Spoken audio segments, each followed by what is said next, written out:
আজকের যে ভিডিওটা এটা কিন্তু কোনো টিপস নয় বা কোনো আপডেট নয়, এটা কিন্তু মোটিভেশন ভিডিও।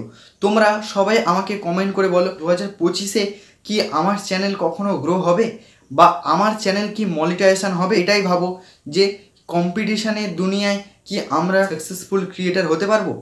এইগুলোই তোমরা কি করো সব সময় ভাবো, আর তার জন্য কি হয় তোমাদের চ্যানেলের উপর এফেক্ট পড়ে।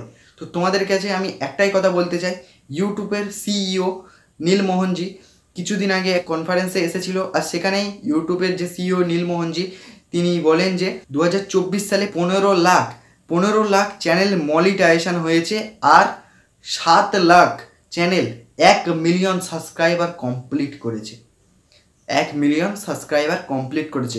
তোমরা যদি বলো এই 2024-এ এখন খুব অনেক কম্পিটিশান, তো এরা কিভাবে চ্যানেলটাকে মনিটাইজেশন করলো, এরা কিভাবে 1 মিলিয়ন সাবস্ক্রাইবার কমপ্লিট করলো।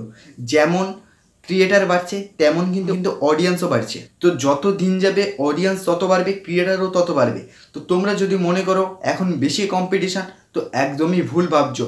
কোনো দিনও ইউটিউবে বেশি কম্পিটিশান হতে পারে না। যদি তোমার ভিডিও কোয়ালিটি ঠিকঠাক হয়, ভিডিও ভালো হয়, তো তোমার ভিডিও র্যাঙ্ক করবেই করবে, আর তোমার যে চ্যানেল আছে সাকসেসফুলি তুমি ইউটিউবার হতে পারবে। 15 লাখ চ্যানেল মনিটাইজেশন হয়েছে, ঠিক আছে, আর 7 lakh channel 1 million subscriber complete করেছে। তো এরা কিভাবে কমপ্লিট করেছে, এরাও ঠিক ততটাই চ্যানেলটার উপর খেটেছে এবং সে কি করেছে তার চ্যানেলটাকে দাঁড় করিয়েছে। তো তোমরা যদি মনে করো ইউটিউবে কম্পিটিশান বেশি, কম্পিটিশান কোনো দিনও বেশি হবে না। যদি তোমার ভিডিও ভালো হয়, কোয়ালিটি ঠিকঠাক হয়, তোমার ভিডিও এমনিই ভাইরাল হয়ে যাবে, ঠিক আছে।